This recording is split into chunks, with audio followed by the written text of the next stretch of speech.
Hola, buenas tardes. Mi nombre es Anel Llamas. Estoy cursando tercero de Ingeniería Industrial.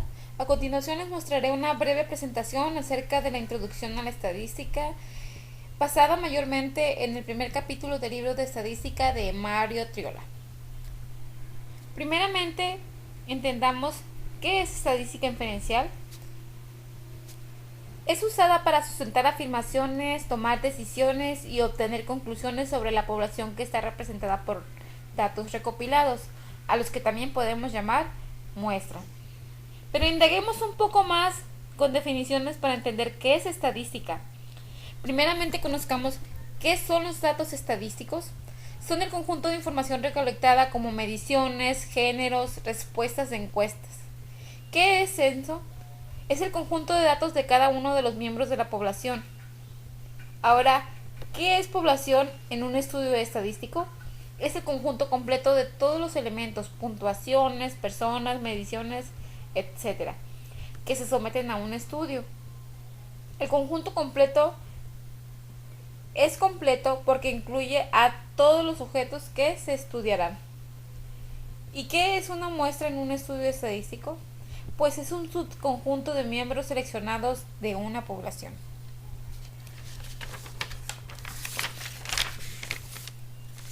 Ahora, revisemos algunos ejemplos de población y muestra. Ejemplo número 1. Si el conjunto de datos de interés está constituido por todos los estudiantes de licenciatura en el Tecnológico de Tlalnepantla, cada uno de los estudiantes será un individuo estadístico, mientras que el conjunto de todos los estudiantes será la población. Una muestra podría ser el conjunto de todos los estudiantes del cuarto semestre de la licenciatura de Administración. Ejemplo número 2. La producción de autos de una armadora mexicana en Morelos. La población sería cada uno de los autos ensamblados, a los que también podemos llamar individuos estadísticos. Por su parte, una muestra se puede proponer como los autos subcompactos fabricados en mayo.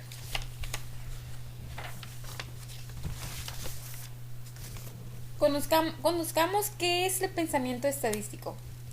Es la forma en que la información es recogida y transformada en planes de acción. Cada día tomamos decisiones en el mundo de las empresas. Las decisiones profesionales afianzan su salud financiera.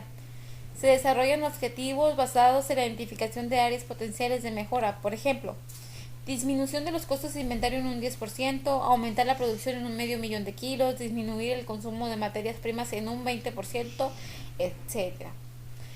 A nivel personal nos ponemos metas que mejoran la calidad de nuestra vida. Un ejemplo claro es comer menos grasa, hacer ejercicio. Para todas esas situaciones se utiliza el pensamiento como un medio para alcanzar el objetivo deseado. El pensamiento estadístico incluye 3 principios fundamentales. Número 1. Toda actividad es una serie de procesos interconexionados. Número 2. Todos los procesos varían. Número 3. La comprensión y reducción de la variación son claves del éxito. El pensamiento estadístico nos lleva a tomar en cuenta los siguientes factores en un estudio estadístico.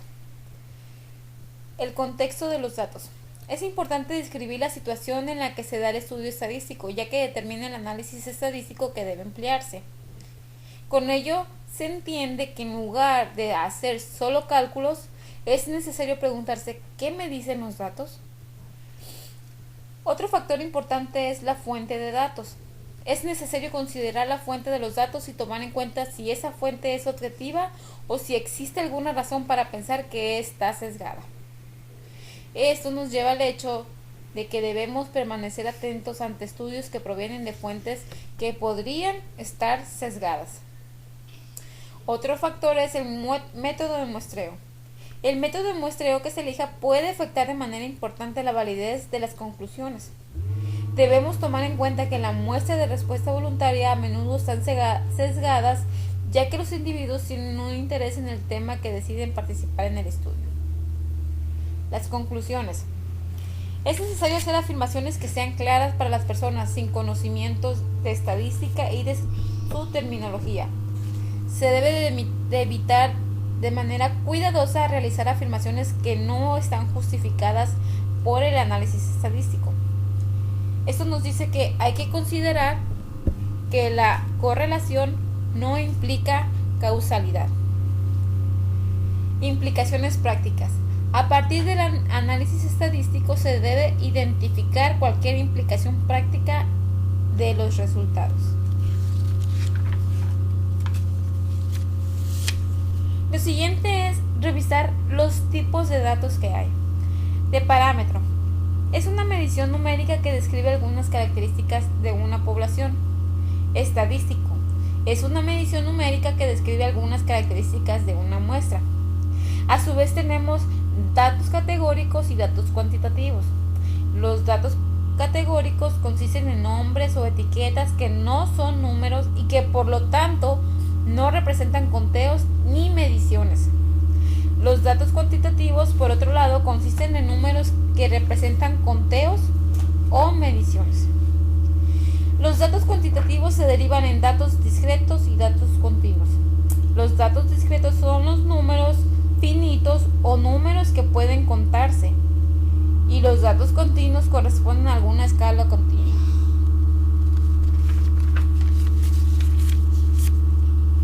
La clasificación de datos se da de la siguiente manera. De razón. Hay un punto de partida cero natural y las razones tienen significado. Un ejemplo muy claro son las distancias. Los datos de intervalo. Las diferencias tienen un significado, pero no hay punto de partida cero natural y las razones no tienen significado. Un ejemplo de ello son las temperaturas corporales, ya sea en grados Fahrenheit o Celsius. Los datos ordinales. En ellos las categorías están ordenadas, pero no hay diferencias o estas carecen de significado.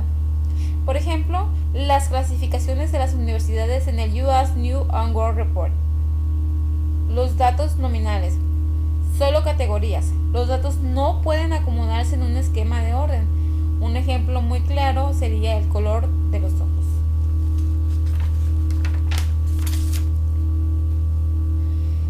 El pensamiento crítico. Algunas personas no dan ningún crédito a las estadísticas, pero lo cierto es que las estadísticas pueden ser una forma muy aproximada de conocer la realidad y evaluarla. El problema es que las estadísticas también son fácilmente manipulables o pueden presentar errores muy comunes de forma cotidiana. Conozcamos algunos usos incorrectos de la estadística. Alguno de ellos es los resultados reportados, las muestras pequeñas, los porcentajes, las preguntas que inducen a respuestas, el orden de las preguntas, la falta de respuesta, los datos faltantes, estudios para el propio beneficio, números precisos, distorsiones deliberadas y muestras de respuesta voluntaria.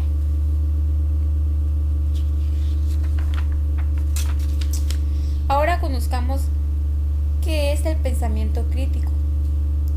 Nos lleva a revisar que debemos de pensar de forma cuidadosa tomando en cuenta el sentido común para pensar de forma crítica acerca de los datos y estadísticos. Pero más precisamente su definición es el procedimiento que nos capacita para procesar la información. ¿Cómo lo hace? A través de una secuencia de operaciones mentales que permiten aprender, comprender, practicar y aplicar la información que se recibe, mediante la percepción, discernir y memorizar.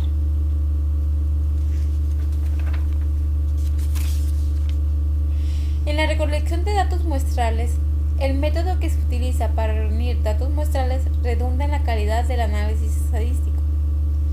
En un estudio observacional vemos y medimos características específicas, pero no intentamos modificar los sujetos que estamos estudiando. En un experimento aplicamos algunos tratamientos y luego procedemos a observar sus efectos sobre los sujetos. Una muestra aleatoria simple de n sujetos se selecciona de manera que cada posible muestra del mismo tamaño n tenga la misma posibilidad de ser elegida. En una muestra aleatoria, los miembros de la población se seleccionan de forma que cada miembro individual tenga la misma posibilidad de ser elegido. Una muestra probabilística implica seleccionar a miembros de una población de forma que cada miembro tenga una posibilidad conocida aunque no necesariamente la misma de ser elegido.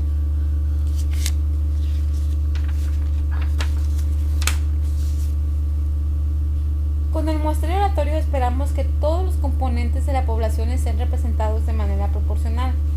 Las muestras aleatorias se seleccionan usando muchos procedimientos diferentes, incluyendo el uso de computadoras para generar números aleatorios. A diferencia de un muestreo descuidado o fortuito, el muestreo aleatorio generalmente requiere de sumo cuidado en su planeación y ejecución. Existen varios tipos de muestreo. Existe el muestreo estratificado, el muestreo probabilístico, el muestreo no probabilístico, el muestreo sistemático, un muestreo por conveniencia y un muestreo por conglomerados.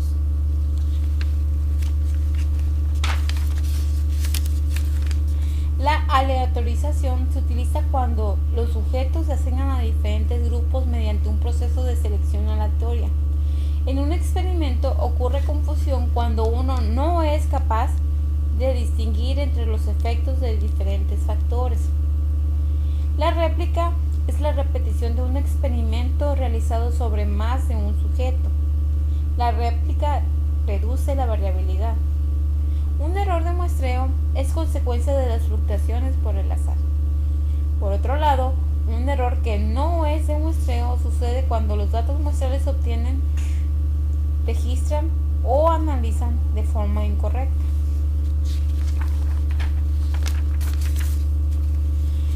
Los tipos de estudios observacionales.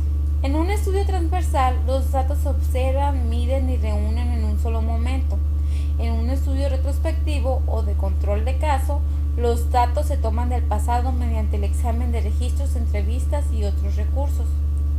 En un estudio prospectivo o longitudinal o de cohorte, los datos se reunirán en el futuro y se toman de grupos llamados cohortes que comparten factores comunes.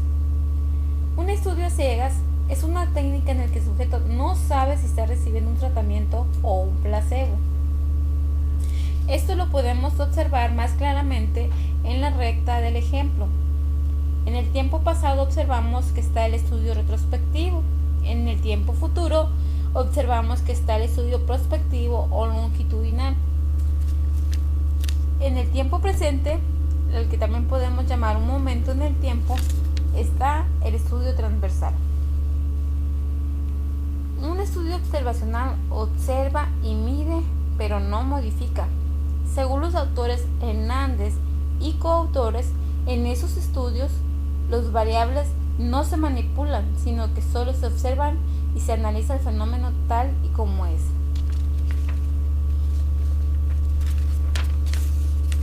Para entender un poquito más la recolección de datos muestrales, revisemos algunos ejemplos de diseños de estudios estadísticos.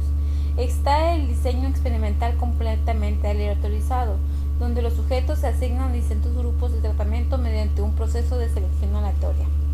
Un ejemplo claro es el siguiente. Se realizó un experimento para probar el efecto de 5 fuentes de energía utilizadas en dietas para engorda de toretes: T1 testigo, T2 melaza, T3 cebo, T4 maíz, T5 sorgo, en las cuales se midió la ganancia de peso durante el periodo de engorda. Se consideraron 5 repeticiones por tratamientos, lo que va a 25 animales, y se planteó la hipótesis de igualdad de medias de tratamiento. En la tabla del ejemplo podemos revisar cómo se les dio los diferentes 5 tratamientos a los animales y las repeticiones que tuvieron en el diseño experimental completamente aleatorizado.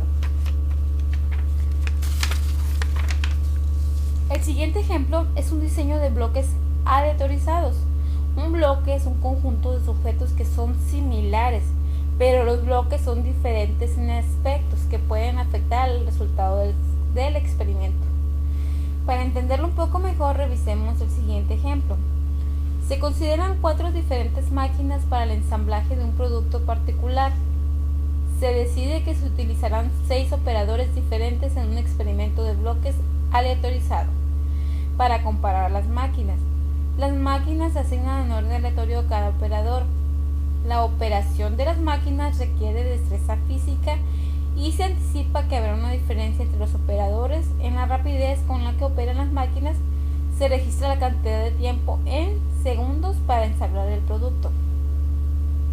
En la tabla del ejemplo podemos observar de qué manera están distribuyéndose los bloques y de qué manera podemos resaltar que es un diseño de bloques aleatorizado.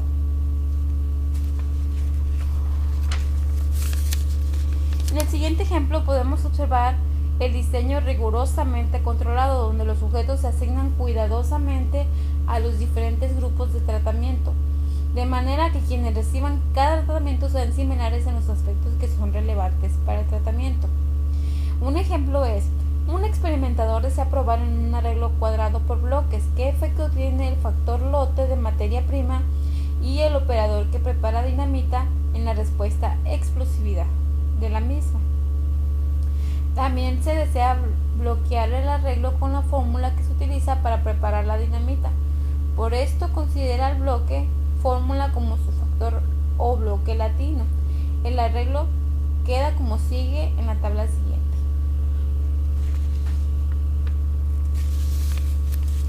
El diseño de datos pareados. En él se compara de manera exacta a dos grupos de tratamiento, como el grupo de placebo y el de tratamiento, utilizando sujetos ordenados en pares que están relacionados de alguna manera o tienen características similares. El ejemplo nos indica que un experimentador opina que las líneas de ensamble son fuentes de variación al momento de reproducir la fórmula para la elaboración de la dinamita. En la tabla podemos observar cómo los datos están pareados.